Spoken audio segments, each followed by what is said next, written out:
So one of the interesting side effects of our greater reliance on non-government standards is that our scientists, engineers, technicians knew then and know today that the best way to leverage their talent and their knowledge is to team with others intent on doing the same thing.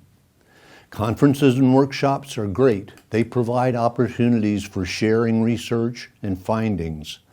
But no venue offers a more collegial or supportive or practical opportunity to put research to use than does a standards development committee. The benefits to DoD and to the nation is great when that leveraging occurs.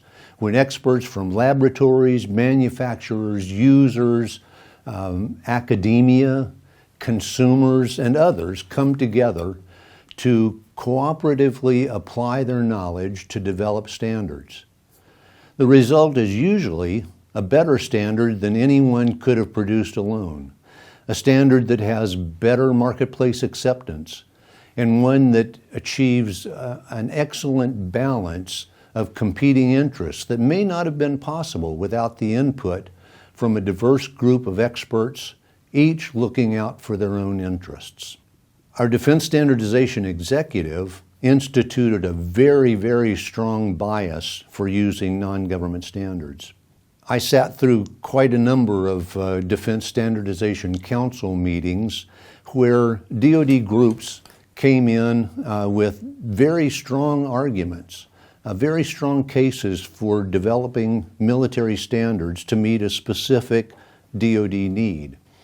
And time after time, Mr. Welby, our standardization executive at the time, supported by the Defense Standardization Council, rejected the arguments and sent the working group back to work with non-government standards bodies. In each case, standards committees demonstrated a willingness to work with the Department of Defense, to work with our experts to meet defense needs with non-government standards without compromising the commercial look and feel of their standardization documents. Even for very complex standardization needs such as configuration management, technical reviews and audits, systems engineering, and many others. The strong bias that Mr. Welby began has remained in effect today, and it is serving us very, very well. And another aspect is stating requirements in terms of performance. This was a strong aspect of Dr. Perry's initiative. The military departments and defense agencies aggressively scrubbed their solicitations and specifications and standards to ensure that requirements were stated in terms of performance rather than in terms of detailed design solutions. DoD canceled over 1,600 detailed defense and federal specifications and standards while increasing the number of commercial and performance standardization documents in our standards portfolio. Writing specifications and standards in performance terms and eliminating manufacturing and management standards is a means to an end. It's not an end in itself. It's not just a meaningless exercise. The intent is to give suppliers flexibility in the way they produce and our workforce flexibility in the way they buy so that the goals of reform are achieved. Next, I'd like to talk a little bit about improvements to the ASSIST program. Making documents readily available electronically was already underway when MilSpec reform got started, and it was a huge step forward.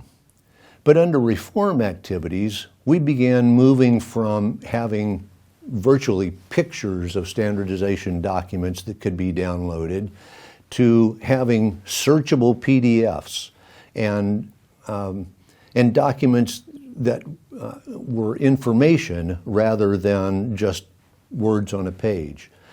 So following reform, documents or information was available in searchable form and was made much more usable for users to incorporate into their statements of work and their system specifications.